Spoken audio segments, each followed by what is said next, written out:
Vasvasılıqdan necə xilas ola bilər? Vasvaslıqdan xilas olmaq tövsiyə edirəm Bəli. vasvaslara. Düzgün, yenə də təkrar edirəm, düzgün psixoloqla müşavirə edin.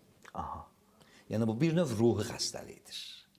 Mümkündür mən deyəm burada bəzi şeylər, amma siz yenə də onu edəcəksiniz. Aha, çünki bizimki ümumi məlumat. Ümumi məlumatdır. Bir nəfər ki, sizdən yaxındadır, onu sizə başlasınız. Mən dini baxımdan deyirəm. O da bu ki, vasvasılıq elə şeytanın vəsvəsəsindən gəlibdir. Şeytandır, insanı vəsvəsəyə salır. İndi sən də mənim ruhumdur, fərqi yoxdur, sənin nəfsindir. Xülasə bu şeytanın nəfsi, şeytanın əlaqəsi var. Əlaqəsi vardır bundan. Burada vasvasılıqda Allah əmr edir ki, şeytana tabi olma. Şeytan əmr edir ki, Allaha tabi olma. Ona görə vasvaslıq bəzən haramdır, amma öz əlində olmayanda artıq insanın əlində olmayanda olmur da. Bəli. Yəni burada çalışmalıdır məntiqli insan ki, burada mənim dediyimə Allah əksinə əmr edir. Bu bir məsələ. Düz.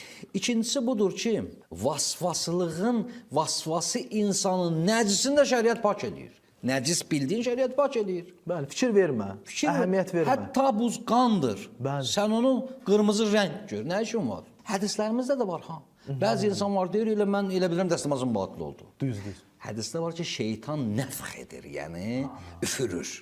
Hədisdə budur ki, bir adam ki hiss edir ki, üzr istəyirəm bundan hey yel çıxır var. Bəziləri də bu cür vasvasıdır. Dəstəmaz deyir batil oldu. Və ant da içir ki, məndən nəsə hiss elədim, xaric oldu. İmam Sadiq Əleyhisselam buyurur ki, o şeytan üfürdü. Baxın o şəxslər ki, məsələn, paltar yumaqda, qap paçlamaqda, baxın görün ki, normal insan necə paçlayır. Namazda baxın görün normal insan necə namaz qılır. Onun dediyinə əməl edin, nəinki öz bildiyinizə.